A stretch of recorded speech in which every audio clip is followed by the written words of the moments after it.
हम इकाई 7 घन और घनमूल पढ़ रहे थे। हमने घन कैसे निकाला जाता है ये सीखा था। हमने ये भी देखा था कि कोई संख्याएं पूर्ण घन हों, ये पता कैसे करना। अभी हम देखने जा रहे हैं एक नया, और वो है घनमूल ज्ञात करना, क्यूब रूट। घनमूल निकालना बिल्कुल सेम वैसे ही है जैसा वर्गमूल का था, ठीक है। थोड़ा सा अंतर है। अंतर ये है कि वर्गमूल में हम लोग इस तरह का निशान लगाते थे, और जिसका मतलब मैंने बताया था, जैसे कि अगर वर्गमूल 2 लिखा है तो इसका मतलब होता है 2 की घात 1/2। घनमूल में हम लोग करनी लगाई, इसको करनी कहते हैं, इंग्लिश में सर्ड कहते हैं।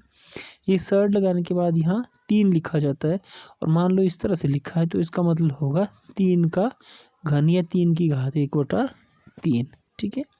तो ये पहली बात तो क्लियर होगी कि घनमूल के लिए हमारे पास जो साइन होगा वो इस तरह से होगा। जैसे मान लो 8 का घनमूल निकालना है तो मैं इस तरह से लिखूंगा, ठीक है।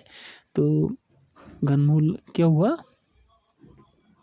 घनमूल वर्गमूल निकालने वाली क्रिया है, ठीक है। और तो बिल्कुल वैसे ही, सिर्फ चिन्ह में थोड़ा सा अंतर है, ठीक है। घनमूल हमें बताता है कि दिए हुए आयतन, कोई आयतन हमारे पास अगर किसी का घन का दिया होगा तो उसका किनारा कितना लंबा होगा। मतलब उल्टा प्रोसेस है कि किनारा दिया हुआ है तो आयतन निकालना है ना। आयतन दिया है तो किनारा निकालना है, ठीक है। अब जैसे हम जानते हैं कि 1 का घन कितना होता है, 1, ठीक है। तो इसी तरह से 1 का घनमूल कितना हो जाएगा, वो भी 1, ठीक। 2 का घन कितना होता है, 8, तो 8 का घनमूल कितना होगा, 2, ठीक है। 3 का घन कितना होता है, 27, तो 27 का घनमूल कितना हो जाएगा, 3, ठीक है, ठीक है। तो ये प्रोसेस रहता है। ये एक टेबल है यहाँ बनाया हुआ, इस टेबल को आप ज़रूर देखें और बनाएं भी, है ना बेटा। जब भी जैसे वीडियो बनाया जा रहा है तो आप वीडियो पूरा देखें, पूरा कि क्या बोला जा रहा है। बड़ी सारी चीज़ें छोटी छोटी सी होती हैं और हमारे दिमाग से वो निकल जाती हैं। अब हमारे पास जो अगला तरीका है वो है कि घनमूल हमने ज्ञात करना कैसे है। घनमूल मुख्यतः 2 विधियों से ज्ञात किया जाता है।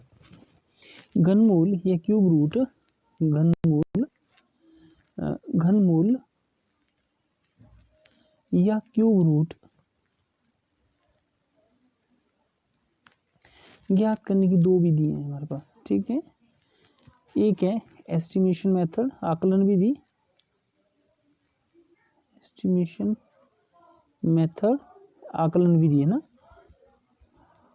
आकलन विधि है। आकलन विधि में हम लोग क्या करते हैं, जस्ट देखते हैं और उत्तर बताने की कोशिश करते हैं। और दूसरी हमारे पास विधि है वही जो वर्गमूल के लिए थी, अभाज्य गुणनखंडन विधि, ठीक है। तो ये 2 विधि आपने सुंदर सा लिख लेना बेटा इसको ना। तो इन 2 विधियों से ही हम लोग घनमूल ज्ञात करेंगे। जैसे मान लो मुझे 27 का घनमूल निकालना है, ठीक है। तो मैं क्या करूँगा, 27 के गुणनखंड निकालूंगा, ठीक है।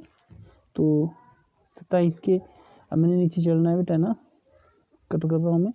जो 27 के हमारे पास जो गुणनखंड आए वो ये हैं, ठीक है।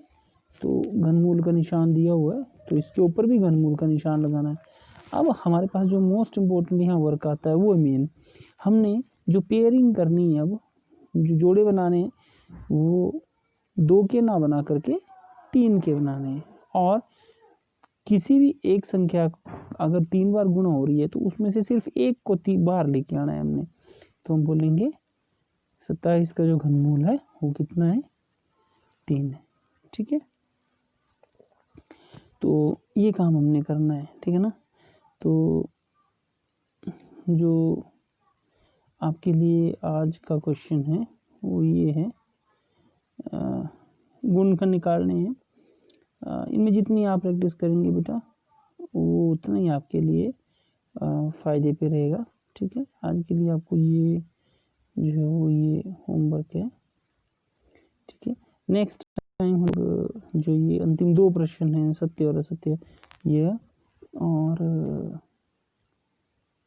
जो लास्ट क्वेश्चन है आकलन विधि के हिसाब से अनुमान लगा करके हमने घनमूल निकालना की रूट फाइंड आउट करना, इसको करेंगे। ओके।